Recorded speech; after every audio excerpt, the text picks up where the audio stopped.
Ils se mobilisent à leur façon dans la lutte contre le Covid-19. Il y a quelques jours, ces ouvriers ont repris le travail pour usiner ces pièces mécaniques nécessaires à la fabrication de respirateurs artificiels.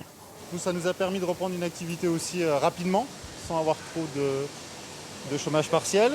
Et du coup, voilà, on a tous été un peu volontaires pour jouer un rôle capital dans ce processus de fabrication des respirateurs.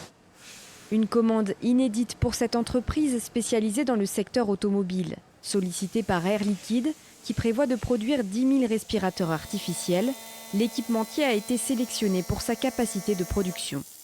On part d'un bloc d'aluminium qu'on a été chercher dans une aciérie. Et après usinage, on obtient cette pièce-là terminée. C'est très difficile pour les entreprises, les fournisseurs habituels, de pouvoir passer de 200 pièces par an à 10 000 en 4 semaines. Donc il y avait nécessité vraiment de chercher des fournisseurs capacitaires pour faire face à la crise. Une véritable course contre la montre. Ici, les machines tournent 12 heures par jour, même les samedis et les jours fériés. Il y avait un challenge à relever parce que dans l'industrie automobile, il faut savoir que des challenges, on en relève tout le temps. Hein. C'est toujours plus vite, toujours plus précis. Mais là, c'est la première fois où on nous sollicitait pour des pièces qui allaient potentiellement nous sauver des vies. Chose qu'on n'a jamais faite. Donc je trouve que le challenge était très noble et c'est sûr qu'il restera dans nos esprits.